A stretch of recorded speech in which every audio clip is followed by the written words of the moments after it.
10월 12일 월요일 새벽 예배 본문의 말씀은 시편 110편 말씀이 되겠습니다.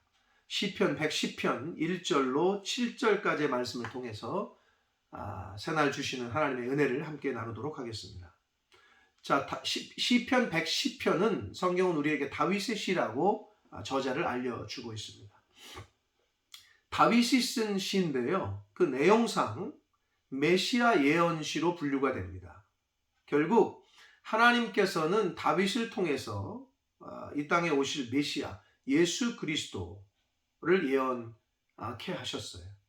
그러니까 다윗이 영적으로 하나님과 얼마나 교통하고 있었으며 하나님과 얼마나 친밀한 관계였는지를 우리가 짐작해 합니다.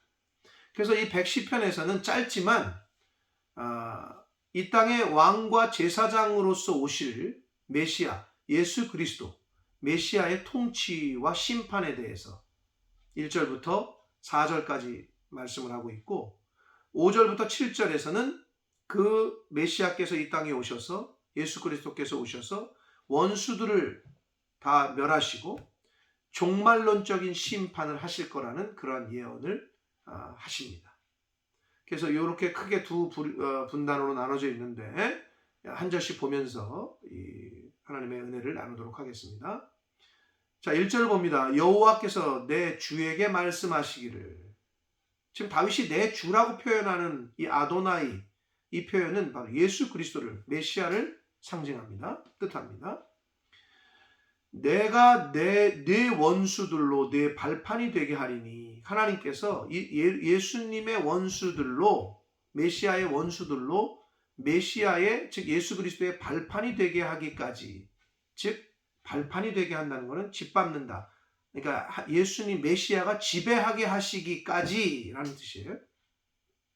너는, 즉 예수 그리스도는 메시아를 뜻합니다. 메시아는 내 오른쪽에 앉아 있으라 하셨도다. 하나님 보좌 우편에 계신 거예요. 예수님이 메시아가. 자, 2절을 봅니다. 여호와께서 시온에서부터 주의 권능의 귀를 내보내시리니.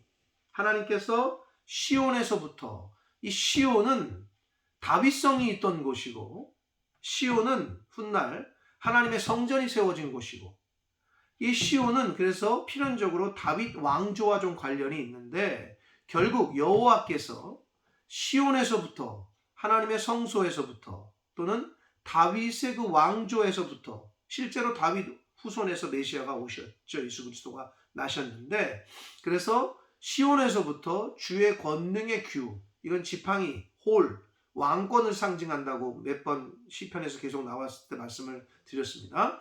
주의 권능의 규를, 그 왕권을, 그 권한을, 권세를 내보내시리니 메시아를 통해서 주는 원수들 중에서 다스리소서 라고 말씀합니다. 메시아의 통치와 심판을 의미합니다. 자, 3절을 보시면 주의 권능의 날에, 하나님이 택하신 그 권능의 날에 주의 백성이 거룩한 옷을 입고 줄거이 헌신하니 새벽 이슬 같은 주의 청년들이 주께 나오는도다. 우리가 복음성을 통해서도 계속 찬양이 불러졌던 그런 내용이기 때문에 잘 익숙하실 텐데 하나님이 정하신 하나님의 그 권능의 날에 주의 백성, 하나님의 백성들이 거룩한 옷을 입고 줄거이 헌신하니, 줄거이 헌신한다는 건 자원하는 걸 말해요. 자원하는 거. 새벽 이슬 같은 주의 청년들, 주의 청년들인데 새벽 이슬 같대요. 여기서 새벽 이슬은 하나님의 말씀, 주의 말씀으로 완전히 적셔진 하나님의 청년들을 뜻합니다. 그래서 여기서 주의 청년들은 구체적으로는 우리의 다음 세대, 어린이들, 청년들을 뜻해요. 청년들이 주께 나온다. 하나님의 메시아의 권능이 임하는 날에 주의 청년들이 하나님의 말씀으로 온전히 충만하게 채워진 주의 청년들이 주께 나오게 될 것이다 라고 예언합니다. 자, 4절을 봅니다. 여호와는 맹세하고 변하지 아니하시리라. 하나님의 말씀은 변하지 않으시다는 거예요. 이르시기를 너는 멜기세덱의 서열을 따라 영원한 제사장이라 하셨도다. 이거는 창세기 14장에 나오는 아브라함이 롯을 구해서 아브라함이 이제 자신의 그 집에 속해 있던 318명의 그 인원을 데리고 가서 롯을 구해가지고 그 올 때에 멜기세덱이 나와서 아브라함을 영접할 때 아브라함이 11조를 멜기세덱에게. 근데 멜기세덱은 거기만 나오는데 살렘 왕이라고 나오고 의의 왕이라고 하고 영원한 제사장이라는 표현이 나와요. 히브리서 7장에도 이 멜기세덱이 언급이 되는데 영원한 제사장이라고 언급이 됩니다.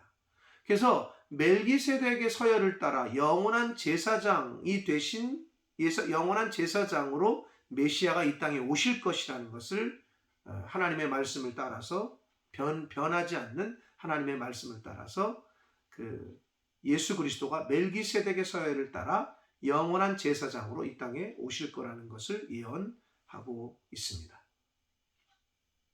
자, 5절부터 7절까지는 이제 예수 그리스도께서 즉 메시아가 이 땅에 오셔서 원수들을 이제 심판하시는 종말론적인 심판에 대한 예언을 하시는데, 자, 5절을 보시면 주의 오른쪽에 계신 주께서 메시아 예수 그리스도를 뜻합니다.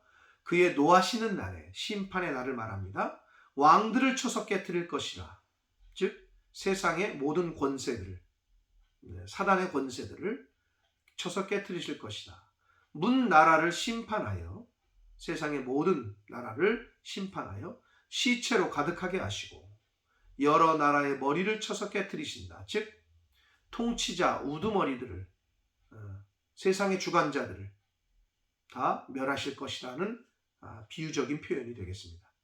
그래서 마지막 7절을 보시면 길가의 시냇물을 마심으로, 여기서 길가의 시냇물을 마신다. 이거는 예수 그리스도의 길을 뜻합니다.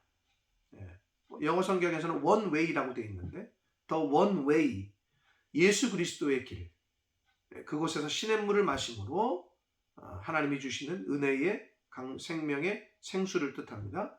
그의 머리를 드시리로다. 예수 그리스도께서 예수 그리스도의 머리를 드신다. 즉 회복시키고, 머리를 든다는 표현은 회복시킨다, 성공한다, 자랑스럽다 이런 표현이거든요. 머리를 들게 한다는 것은 결국은 하나님께서 메시아를 이 땅에 보내셔서 통치하게 하시고 마지막에 심판하게 하시고 예수 그리스도의 머리를 들게 하실 거라는 거죠.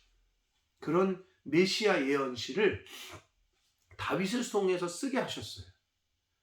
그러니까 훗날 오실 메시아, 그러니까 다윗이 영적으로 얼마나 민감하고 하나님과 교통하고 있었는지를 엿볼 수 있습니다. 그래서 다윗이 쓴 메시아 예언시가 오늘 말씀을 함께 나눈 110편의 말씀이 되겠습니다. 사랑하는 성도 여러분, 바라기는 이렇게 하나님과 영적으로 교감하고 친밀한 상태에 있는 사람들은 하나님께서 이런 비밀도 알려주십니다. 미래에 오실 메시아에 대한 이야기를 다윗을 통해서 하나님께서 하셨어요. 바라기는 하나님의 뜻을, 하나님의 비밀을 온전히 잘 바로 알 수 있는, 하나님과 그렇게 영적으로 친밀하고 영적으로 사귐이 있는, 교제가 있는 그러한 저와 여러분이 되시기를 축복합니다.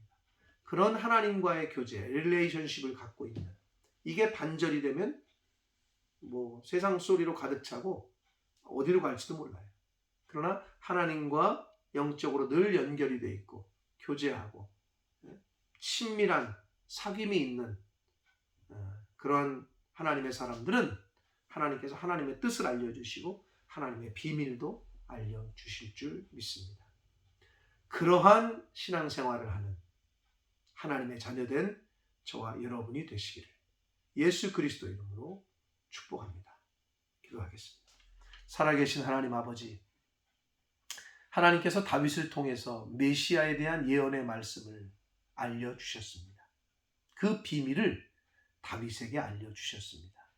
아버지 하나님, 얼마나 다윗과 하나님의 관계가 친밀했으면 사람도, 인간들도 가장 친한 사람에게 비밀을 나누고 하는데, 바라기는 영적으로 저희가 하나님과 친밀한 관계, 아주 세밀한 관계, 하나님과 늘 유기적인 관계, 영적으로 소통하는 관계, 되기를 소원하오니 그리하여 하나님께서 알려주시는 비밀과 하나님의 뜻을 바로 알아 그 하나님의 뜻을 이 땅에서 이루어드리는 그러한 복된 자로 살아가기를 원하오니 주여 하나님의 영으로 충만케 하여 주옵소서.